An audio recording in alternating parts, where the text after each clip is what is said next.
Cirinya menginfakkan rezekinya, baik rezekinya banyak ataupun pas-pasan. Ayo, kalau ada jamaah macam ini, dapat tu. Menginfakkan rezekinya waktu rezekinya banyak maupun pas-pasan. Tahu pas-pasan? Gali lubang masih bisa sedekah, Pak.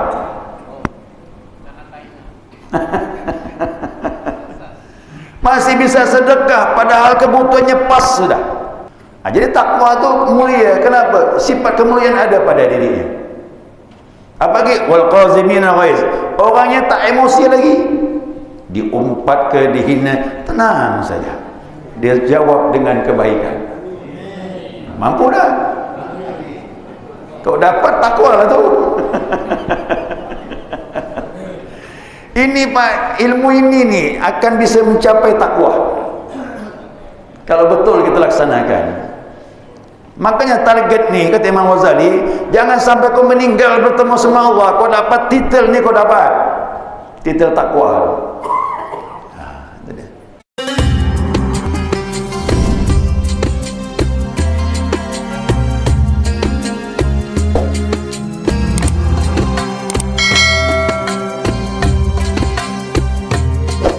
Bismillahirrahmanirrahim. Alhamdulillahi rabbil alamin. Allahumma salli ala nuril anwar wa siril asrar wa tiryakil aghyar miftah babil yasar sayyidina wa maulana Muhammadin al-mukhtar wa alihi al-athhar wa ashabil akhyar adada ni'amillahi wa ibdalih. Subhanaka la ilma lana illa ma 'allamtana innaka antal alimul hakim. Allahumma dzakirna ma nasina wa 'allimna ma jahilna wa la hawla wa la quwwata illa billahil 'aliyyil 'azim. Qala musannif rahimallahu ta'ala wa nafa'ana bi 'ulumihi fid dharain amin. Jamaah sekalian yang saya muliakan, assalamualaikum warahmatullahi wabarakatuh. Alhamdulillah, senantiasa kita mengaturkan pujian dan syukur kita kepada Allah atas limpahan rahmah hidayahnya sehingga subuh ini atas izinnya kita dapat melanjutkan kajian kita, mudzakarah kita, panduan kitab Hidayatus Salikin. Ya, sambungan yang kemarin itu ya, yaitu kelompok yang ketiga, orang yang menuntut ilmu itu dijadikan ilmunya untuk sebab membanyakkan harta, kemegahan dunia, kebesaran dunia, kemuliaan dunia. Nah, banyak pengikut, banyak hajatnya dikabulkan orang-orang kepada dia. Nah, semakin alim dia ingin mengumpulkan harta dan kemegahan serta derajat dimuliakan orang. Nah, itu tujuannya. Nah, yang begini ini yang dikatakan kalaupun dia jadi penuntut ilmu, jadi penuntut ilmu yang tidak baik. Kalau jadi ulama su'. Nah, ditambah lagi sabda Nabi SAW. Ini tambahan ini, tambahan yang kemarin. Apa kata Nabi? Man izdada ilman wa lam yazdad hudan. Siapa orang yang bertambah ilmunya, dia belajar, ilmunya bertambah, tapi hidayah tak bertambah. Nah, ini bahaya tu. Ilmu bertambah, hidayah tak bertambah. Nah, walam yazdad hudan lam yazdad minallahi illa bu'dan. Tidaklah bertambah dari Allah melainkan semakin jauh. Jadi orang ini tidak bisa mendekatkan diri kepada Allah. Kenapa? Salah ni. Jadi jangan heran, banyak orang alim ya, boleh jadi hidayah tak bertambah. Ya, dia berfatwa bisa, beri solusi dengan Al-Quran, hadis bisa, tapi untuk diri dia hidayah tak bertambah. Ya, tujuan kita belajar ini kemarin kan jelas, ingin mencari hidayah Allah, lakukan kerana Allah agar selamat dunia dan kan begitu kemarin tu.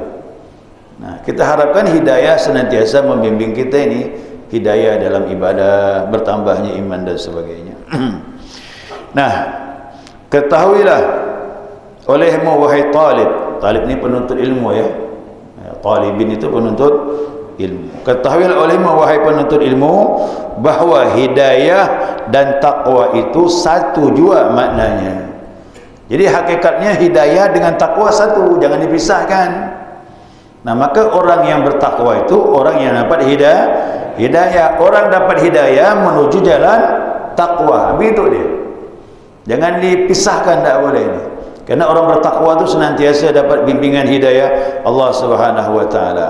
Dia bilang tetapi ada baginya keduanya itu bidayah dan nihayah. Antara keduanya tadi ada permulaan, ada akhir. Takwa ada permulaan, ada akhir. Hidayah ada permulaan, ada akhir. Nah, sekarang dan dari karena inilah berkata Imam Ghazali rahimallahu taala di dalam kitab namanya Bidayatul Hidayah. Ada kitab yang lain. Jadi pengarang kitab ini mengutip dari kitab Imam Ghazali. Nama kitab Imam Ghazali namanya kitab Bidayatul Hidayah. Kitab ini apa namanya? Hidayatus Salikin. Hidayatus Salikin ini dari Syekh Abdul Samad Palembang. Ya, cuma dia mengutip dari kitab Imam Ghazali. Nah, Imam Ghazali berkata dalam kitab tersebut, fa in qulta fama bidayatul hidayah. Jika engkau bertanya, ya, engkau berkatakan, apa sih awal hidayah itu? Apa awal hidayah itu? La ujarriba biha nafsi, agar aku bisa mencoba untuk diri aku. Yang bertanya begitu. Ini ada orang bertanya dengan Imam Ghazali, ya Imam, apa tu awal hidayah agar aku bisa merasakan, aku coba. Bagaimana cara dapatkannya? Fa'lam, ketahuilah, kata beliau, anna bidayataha zahirut taqwa. Ketahuilah sesungguhnya awal hidayah itu adalah zahirnya takwa. Jadi takwa nanti ada dua macam. Ada takwa zahir, ada takwa batin. Nah, itu dia. Ya, Imam Ghazali ini pakar masalah begini ini. Makanya beliau ini kitabnya banyak dipakai. Ya, banyak dipakai oleh ulama-ulama karena beliau paham jalan ini. Jadi tadi apa kata dia? Awal bidayah itu, awal hidayah adalah takwa zahir. Wa nihayatuha, dan akhir hidayah itu adalah batinatut taqwa, takwa yang batin. Nah, jadi takwa ada dua, ada takwa zahir, ada takwa batin. Fala aqibatala illa bittaqwa. Tidak orang bisa dapat bahagia akhir. Di mana akhir? Tidak orang bisa mendapatkan surganya Allah illa bittaqwa, kecuali dengan takwa. Jadi mohon maaf nih ya, dijamin dalam Al-Quran nih, yang masuk surga itu orang bertakwa sudah dijamin. Nah, tapi kalau belum sampai derajat takwa, dihisab dulu. Mudah-mudahan hisabnya dimudahkan Allah sehingga masuk surga. Tapi kalau hisabnya banyak masalah, nanti dulu. Ya, ini yang kita khawatirkan nih. Tapi kalau sudah sampai derajat takwa, jamin sudah surga kita dapat. Ya, maka kita berusaha. Makanya Jumat itu selalu pesan takwa di mimbar. Kalau tidak ada pesan takwa, batal khutbah Jumat. Karena target tuh, target usahakan sebelum kita meninggal, kita sudah menjadi orang yang bertakwa. Puasa Ramadan gitu juga. Target puasa Ramadan itu sebulan berapa? Kalau betul puasa Ramadannya dengan adab-adabnya, ketentuan dengan hadis Nabi Muhammad SAW semua yang kita lakukan, insyaAllah la'alakum tattaqun. Nah, itu. Jadi kalau saya katakan cerita takwa ini luas maknanya, dan kemuliaan orang tersebut adalah orang yang bertakwa. Inna akramakum indallahi, mohon maaf nih ya, derajat, status, nasab habis semua. Kau udah berhadapan dengan takwa, habis gugur semuanya. Walau dia orang kulit hitam seperti Bilal bin Rabah, menangnya Bilal itu takwa. Padahal fisik tak dianggap, Afrika, kulit hitam, rambut keriting, bibir tebal. Benar kan? Apa sih dia tuh? Orang Afrika. Tapi derajat takwa itulah yang menyebabkan dia sering mendampingi Nabi Muhammad SAW. Ya, maka Bilal tu beruntung, dia mursyid dekat, mursyidnya Nabi. Itu kelebihan Bilal. Ya, jadi tidaklah masuk surga kecuali orang yang bertakwa. Wala hidayata illa lil muttaqin, dan tidaklah mendapatkan hidayah bimbingan Allah illa lil muttaqin, melainkan orang yang jadi setara dia ni. Hidayah, takwa ni sejalan dia, tak bisa hendak. Nah, kita pun takut juga saya ni, kita belajar ilmu banyak-banyak tapi hidayah tak bertambah. Itu kita takut kan. Ya, itu tadi kemarin kita bahas ulama su' tu, ilmu banyak tapi hidayah tak bertambah. Ya, tak bertambah hidayah. Nah, kemudian mana tadi tu? Maka ketahui olehmu bahwasanya bidayatul hidayah itu zahirnya takwa. Jadi kan? Jadi bilang apa tadi? Awal hidayah zahir takwa, dan nihayah hidayah, akhir hidayah adalah batinnya takwa. Tiada dapat surga melainkan dengan takut kepada jadi takwa tu orang Melayu dari dulu nyebut kitab kuning tu, kitab perukunan, takwa tu satu je maknanya, kata dia takut sama Allah, itulah dia. Itu takwa, sudah takwa begini jamin sudah. Dan tiada dapat petunjuk melainkan bagi orang yang takut akan Allah Subhanahu wa taala. Jadi tidak akan dapat hidayah bimbingan melainkan orang itu pasti dia takut dengan ini Pak, belajar ilmu ini sasarannya itulah dia. Ya. Bermula takwa dan hidayah itu yaitu ibarat daripada mengerjakan taat. Hidayah dengan takwa wujudnya apa? Taat kepada Allah Subhanahu wa taala, yang disuruh Allah sama ada taat zahir ataupun batin. Mana taat zahir, mana taat batin? Nanti kita bahas nih. Dan menjauhkan akan maksiat yang dilarang oleh Allah Subhanahu wa taala, adanya maksiat zahir atau maksiat batin. Jadi taat ada taat zahir,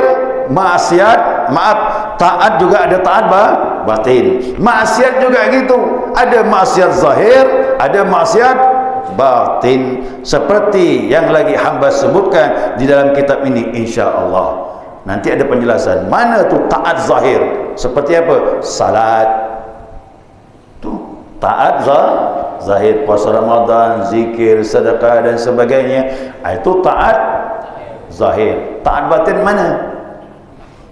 Ikhlas, tawadu, tak syirik dengan Allah, itu taat batin. Mana lagi umpamanya maksiat zahir, zina, minum arak, apa lagi? Judi, semua tu dah. Ini sih insya-Allah jamaah mudah-mudahan dijauhkan. Tapi maksiat batin, aduh, ini berat Pak. Sombong, dengki, sum'ah, suka ceritakan amal dengan orang lain, maksiat tu. Ini macam mana? Waktu pun habis. Lanjutkan ya? Boleh ya? Selesaikan ya, sudah terbawa sekali lagi.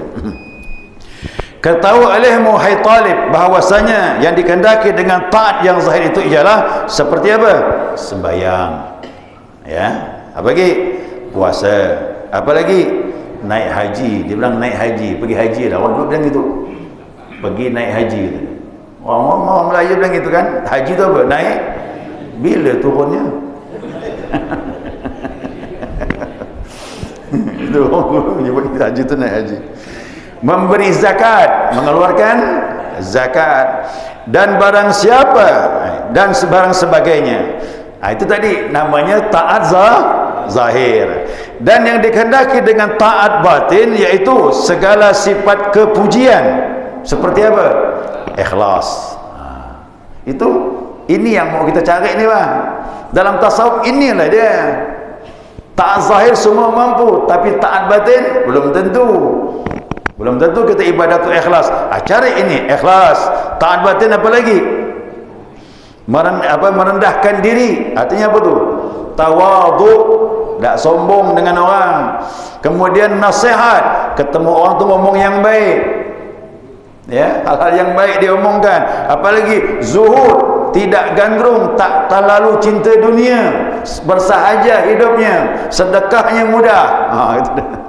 Kemudian bagi sabar. Sabar ni nyaman di mulut tapi berat dalam pelaksanaan.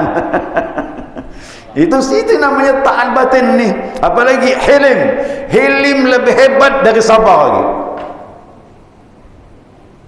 Ini bingung kan? Sabar tu dah bagus, tapi hilim lebih hebat lagi dari sabar. Nah, apalagi tawakal, banyak pasrah kepada Allah, berhasil bersyukur, tak berhasil dia sabar, itu namanya tawakal, dan barang sebagainya. Taat zahir dah jelas, taat batin ni target kita harus dapat mudah-mudahan. Kalau taat batin ni Pak, selamatlah kita dah, ya, ikhlas dan sebagainya. Nah, bermula yang dikehendaki dengan maksiat zahir. Ini maksiat zahir itu apa? Ya, ini seperti zina, apalagi mencuri, apalagi minum arak. Dia nyebut minum arak kata dia. Apalagi membunuh, ya, apalagi memalu orang. Memalu apa? Memalu, pukul, memalu kan? Palu tu kan tokol, palu. Memalu kata dia. Memalu orang kata dia. Ni Arab Melayu gitu kan. Ini bahasa Melayu ni kau tak faham ni sangsut kan? Kerana bahasa sekarang tu sudah ini dah, apa namanya? Dah modern, sudah istilahnya bahasa populer kan. Ini kan bahasa-bahasa ni masih banyak bahasa baku ni. Memukul orang dan memaki orang dan mengumpat orang, dan barang sebagainya. Itulah itu semua tu. Itu termasuk maksiat. Maksiat apa tu? Zahir. Maksiat zahir tu kan, mencuri, minum, memukul orang, memaki orang, mengumpat orang, itu maksiat zahir. Dan yang dikehendaki dengan maksiat batin itu yaitu segala sifat kecelaan.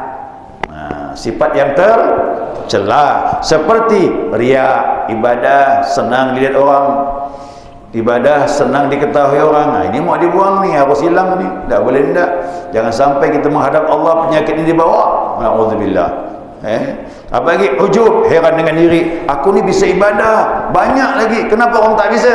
Sombong pula, padahal dah bagus dia ibadah, mendapat hidayah Allah, petunjuk Allah, kekuatan Allah beri sama dia, tapi dia heran dengan dirinya, kenapa aku ibadah ni banyak? Itu pun penyakit, tak bisa dekat dengan Allah SWT. Apalagi kibir. Kibir apa? Kibir tu sombong, merasa diri lebih sikit, ya, merasa lebih dari orang lain, kena sudah, ya. Ini agak berat ni. Kemudian apa lagi? Hasad. Hasad apa? Dengki, tak senang orang lain dapat nikmat, dia mahu orang lain tu nikmat tu hilang dari orang itu, habis penyakit. 1000 tahun ibadah tak bisa dekat dengan Allah, ya, tak bisa dia orang bertakwa. Apa lagi? Dan kasih kepada dunia. Kau cerita dunia semangat, cerita akhirat lemah. Itu kau cerita dunia, sambung menyambung menjadi, sambung menyambung, cerita 1 jam, 2 jam, 3 jam, cerita dunia tak habis-habis.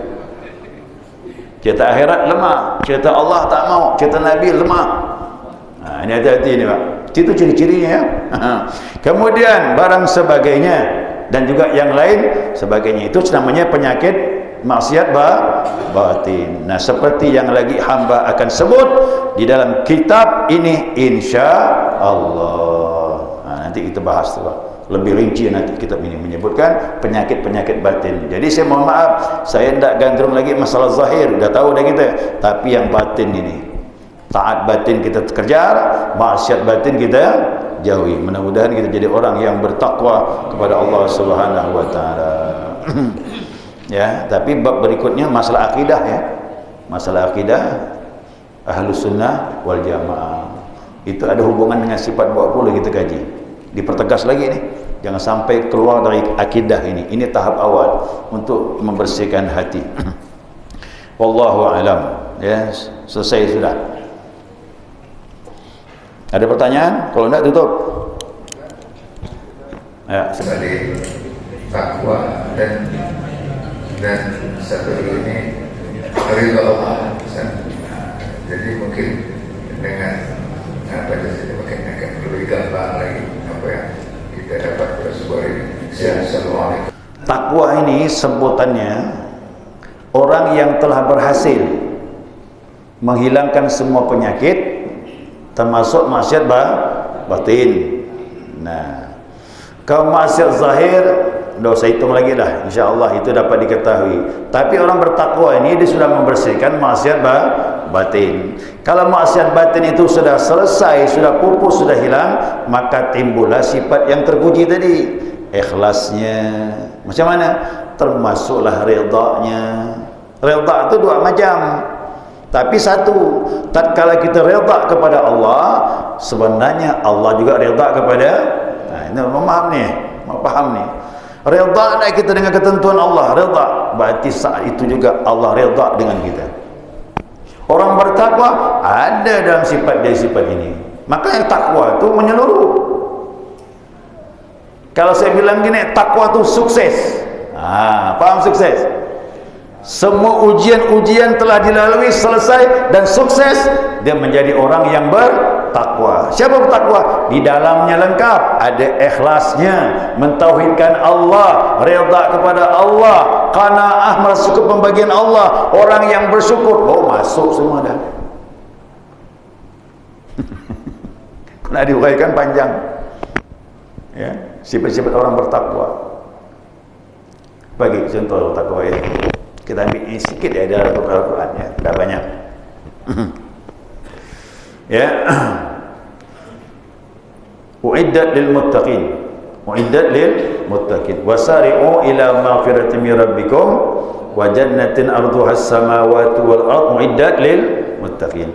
Bergegaslah kalian mencari pengampunan Allah. Maka ini proses pembersihan ya, Pak.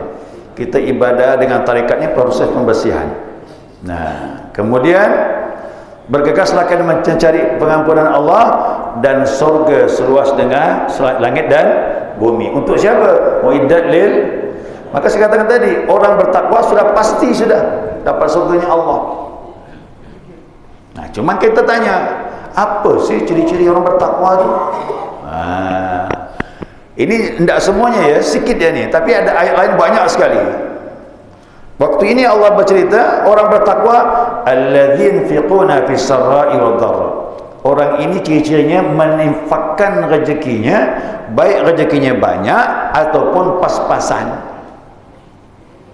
Ayo, kalau ada jamaah macam ini dapat tuh.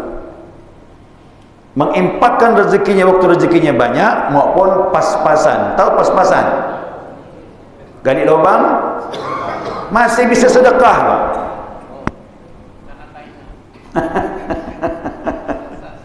Masih bisa sedekah padahal kebutuhannya pas sudah. Jadi takwa itu mulia. Kenapa? Sifat kemuliaan ada pada dirinya. Apalagi wal qazimina ghaiz. Orangnya tak emosi lagi. Diumpat ke dihina, tenang saja. Dia jawab dengan kebaikan. Mampu dah. Kau dapat takwa lah tu. Ini Pak, ilmu ini nih akan bisa mencapai takwa kalau betul kita laksanakan. Makanya target nih kata Imam Ghazali, jangan sampai kau meninggal bertemu sama Allah kau dapat titel nih, kau dapat titel takwa. Dia tak emosi lagi, bisa mengendalikan diri. Makanya orang yang kuat kata Nabi SAW bukanlah bisa membalas, bukan bisa membanting orang, tapi bagaimana kita mengendalikan diri kita tatkala kita dihujat orang lain. Nyaman di mulut, malam tak tidur, betul tak? Tapi kalau ada takwa lewat semua tu Pak. Lewat semua tu kalau ada takwa. Ya, apa lagi? Wal afina 'anil nas. Mudah dizalimi, dipitnah macam-macam. Mudah lagi maafkan orang tu. tak apa-apa, tak masalah. Gimana tu? Ya begitulah. Mau tanya gimana? Itu namanya olah hati, Pak. Ya. Olah hati. Yang keempat apa ke? Wallahi hibbul muhsinin. Dan Allah senang orang berbuat baik. Jadi orang takwa tu nak buat baik aja, nak buat jahat tak mau. Orang jahat dibalas kebaikan dan dia selalu berbuat kebaikan. Ini sedikit contoh dari Al-Quran. Tapi ayat lain banyak sifat takwa. Habis nih pembahasan kita, mungkin sampai siang kali. Ya, kalau nak sebut ciri-ciri takwa tu banyak dalam Al-Quran tu. Maka takwa itu adalah kunci sukses. Ya, sukses Pak. Orang takwa itu sukses dunia dan akhirat. Nah, mudah-mudahan kita tak tahu kan, Allah mudahkan, semoga kita jadi orang bertakwa. Ya, subhanakallahumma wa bihamdika asyhadu an la ilaha illa anta astaghfiruka wa atubu ilaik. Allahumma shalli ala Muhammad